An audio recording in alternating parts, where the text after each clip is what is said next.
This is a video where we're going to talk about the vocabulary of angles in geometry. We're going to talk about the basic structure of an angle. We're going to talk about different ways that we can describe an angle that we see in a diagram.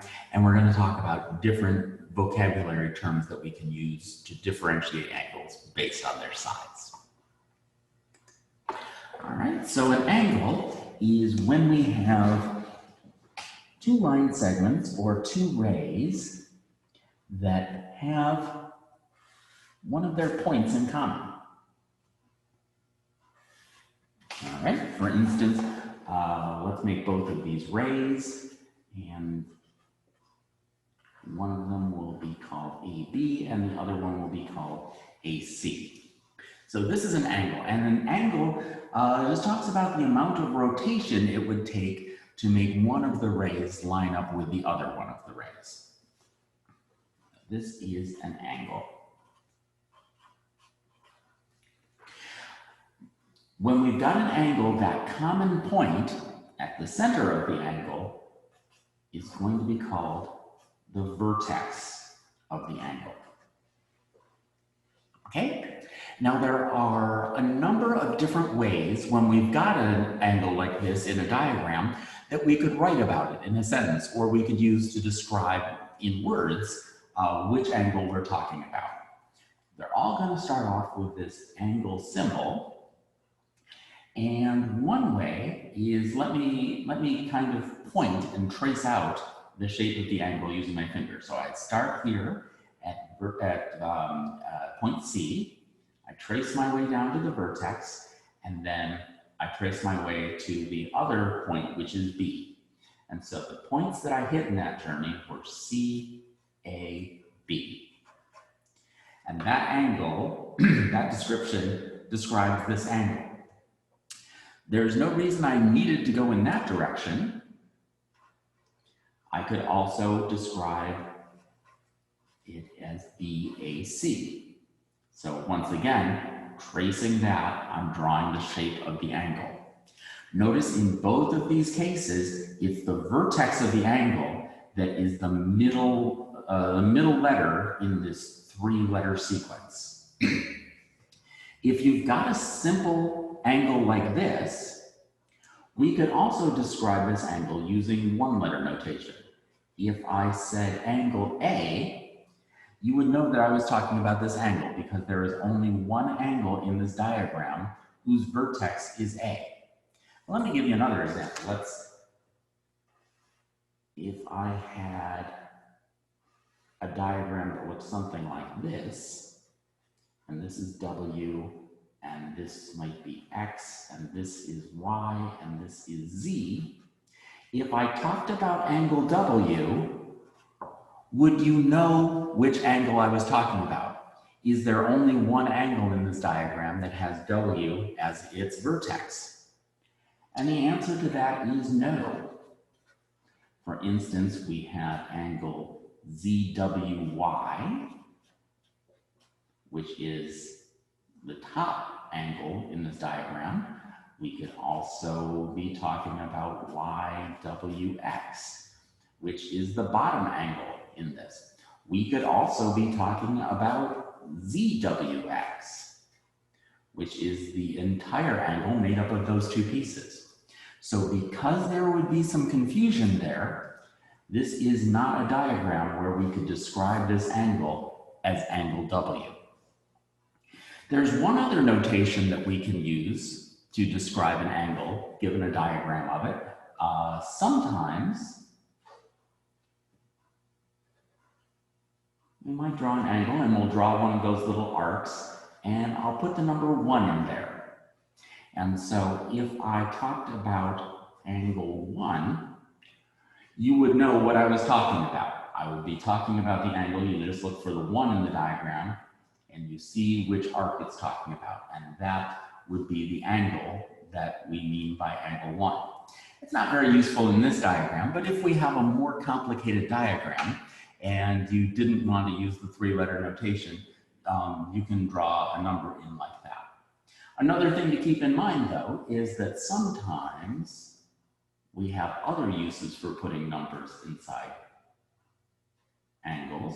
Maybe I would put like 45 degrees in this angle.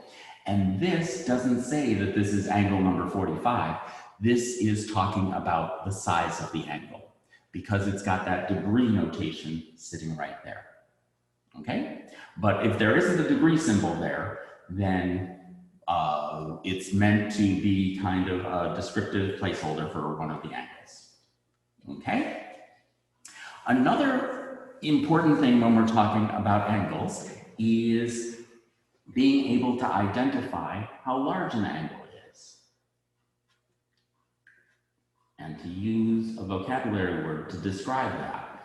So the one I'm going to have in the center is going to be this very common size of angle. This is a 90-degree angle. We see them all the time. If you look around this, if you look around the room you're in, you're going to see all kinds of 90-degree angles between walls and floors, the corners of your pieces of paper, even the corners of this video window are all 90-degree angles. This is one of the in the man-made world, this is a very common angle. And so we are going to call this a right angle. It's a right angle because you can think of these two lines, one as being upright in regards to the other. If an angle has a degree measure that is less than 90 degrees, then we are going to describe this as an acute angle. The way I like to remember acute is I think of small things, like I see a little kitten or something like that when I see a small angle like this, and I think, oh, what a cute angle.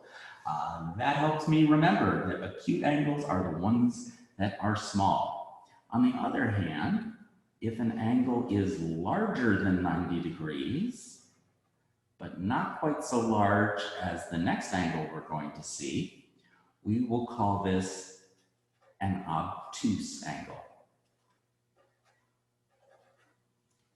And some students I talked to in the past week, they said when they hear the word obtuse, they just think of something, it feels like it's a big word. Maybe it reminds me of the word obese, something like that. So hopefully that kind of connection can help you remember that the word obtuse is referring to a pretty big angle. A bigger angle yet, though not one we talk about very often,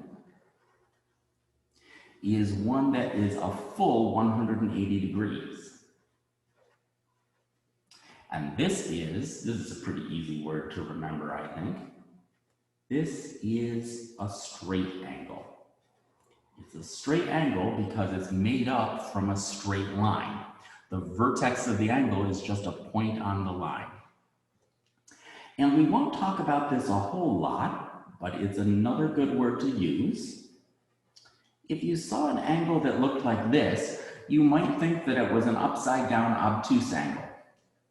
But if I drew this arc here to make it clear that I was talking about the bigger part of the angle, this is an angle that is larger than 180 degrees.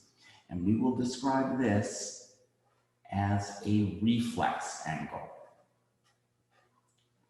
We're not going to talk about reflex angles until the very end of the year when we talk about circles. Sometimes when we draw an angle inside a circle, we're interested in the part of the angle that's bigger than 180 degrees.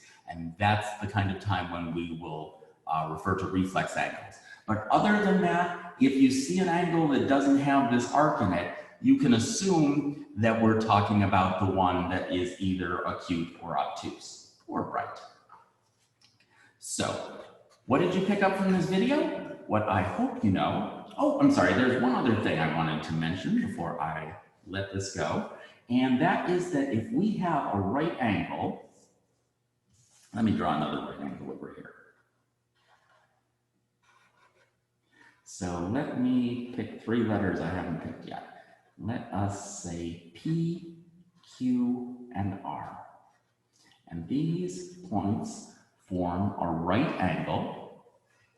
One way I can describe this, other than saying that this is a right angle, other than saying this is a 90-degree angle, I could say that the two line segments, QP and PR, remember we're talking about line segments, so I want to use the bars on top. I'm going to say that these two line segments are perpendicular. Let me give myself some extra space here.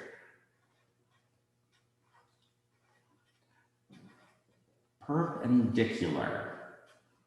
Okay, that describes the relationship between two line segments, or two lines, or two rays that form a 90-degree angle. And there's also some extra notation that goes along with that. I will say that QP, again with the line segment, is perpendicular to PR. So this symbol, it looks like a couple of right angles, I hope. So this is what this is another example of two perpendicular line segments. And so hopefully you can easily recognize this as the symbol for perpendicularity between the two things on either side of it. All right, so what have you learned in this video? Hopefully you have a basic understanding of what an angle is, what a vertex is, an acute angle, right angle, obtuse angle, straight angle, reflex angle, and the notion of what perpendicular means. Hopefully you know the correct notation for angles and perpendicular lines, and also that you know how to read and write angle notation, and you know when you're allowed to use that one-letter angle notation when there's no confusion about which angle has that vertex, and when you cannot.